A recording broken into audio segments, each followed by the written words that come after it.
closing, I'd like to remind you of perhaps the most important lesson in the history of our industry. We've had recessions from time to time in the past, some much more severe and some longer than others.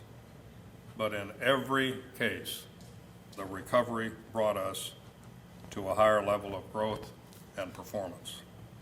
So I'd also remind everyone that we chose aviation to pursue our careers because it's a great, great industry, and it's going to get even greater. So follow the well-proven formula of prior recessions. Keep your faith up and your spirits up. Respect and support your teammates. Make good decisions and work together like never before. Thanks again for inviting me today. It's fun to see so many friends, and I appreciate this opportunity to share thoughts. I do hope you'll invite me back one of these days soon so that we can celebrate increased production rates, bulging backlogs, and the joy of competing in a robust market. Believe me, we can make that happen. Thank you all.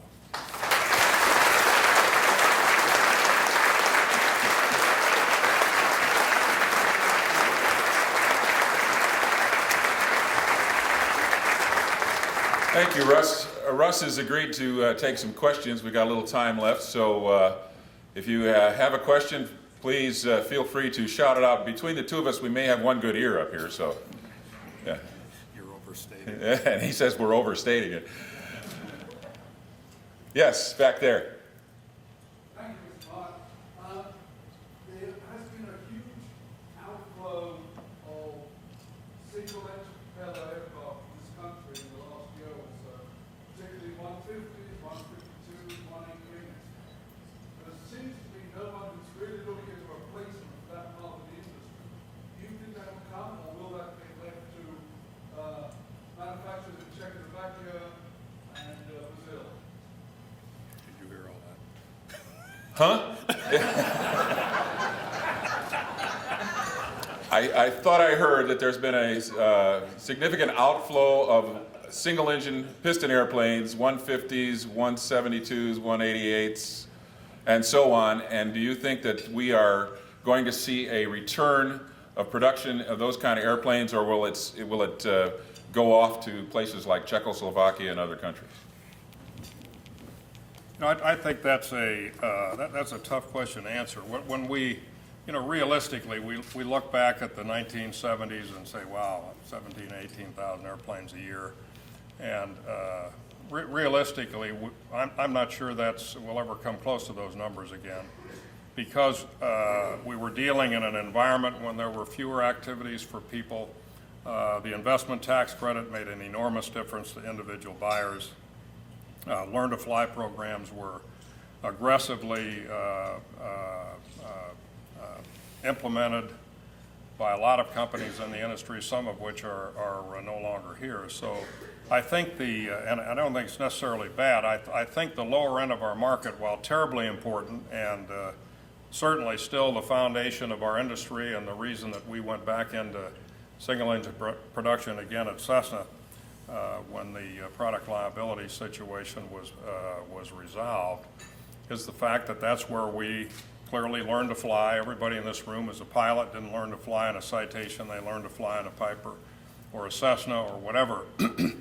But I think the pipeline today is, at least most of our airplanes that we build at Cessna go to professional training organizations. Many more colleges and universities have flight programs today than they had 30 years ago. Many are around here. Kansas State has a fabulous flight training program. And all of these training facilities, colleges, and universities are turning out exceptionally well-qualified aviators who are learning to fly, not just because it's something that they want to do and go fly on weekends, but more importantly, for their careers, so that we need a lower volume of airplanes to get that job done.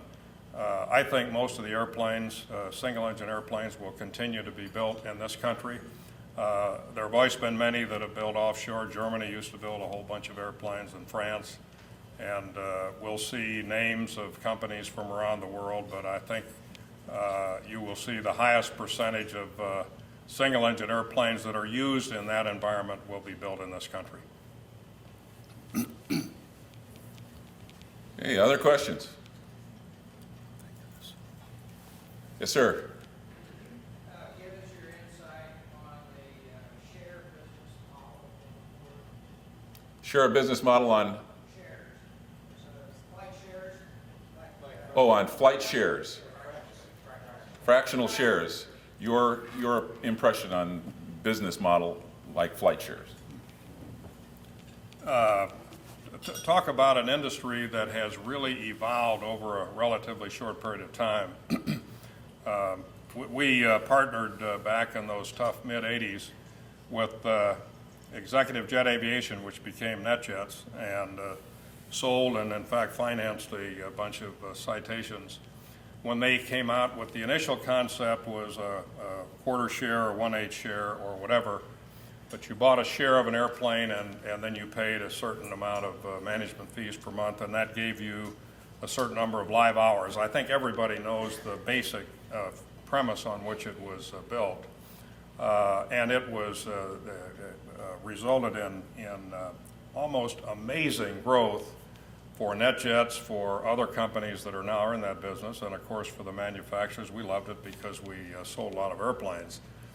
For a lot of reasons, the economy being a very large part of it, that model has changed a great deal because when market values continue to go up, everybody's happy. But when you bought a quarter share of, or whatever share of an airplane with NetJets, for example, you signed a 5-year agreement, and the risk that you took was the market value of that airplane at the end of 5 years. Well, when we first started back in the late 80s and 90s, that market value was always pretty high, and the customers were then willing to trade up and get another share. When conditions changed, an awful lot of people who've had fractional shares in many companies have experienced a rather unhappy event with the value of their asset at the end of that term. So without taking a long time at lunch, I think it's a business that will continue to grow, not as rapidly as we've seen in the past. But now, in addition to offering quarter shares, we offer jet cards.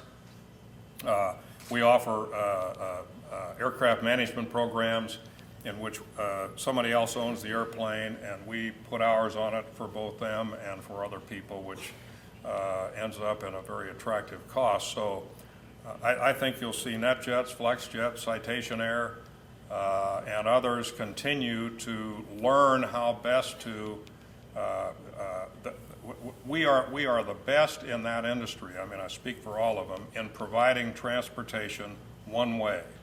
Absolutely the best, because we charge a lower deadhead rate, and we have to be right when we put those numbers together. But we've also learned in that business that there's a lot of competition, and that we have to be a lot more creative and provide a lot more versatility and take the risk out of that business as much as we can, and I think we're in the process of doing that. So while that industry is kind of flat today, I think the outlook for the kinds of transportation provided by the fractional companies is really good. We're certainly excited about it at Citation Air, and I think the others are as well. Thank you.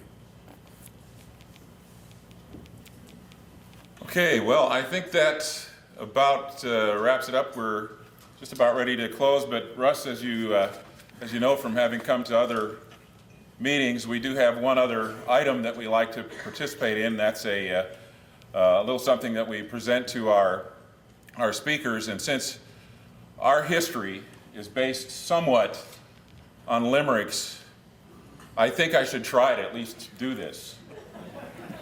You know, I think it would come as no shock that you're an example to us, a solid rock. So now that you've spoken, I think you deserve a grand token, but I'm afraid all we've got is this clock.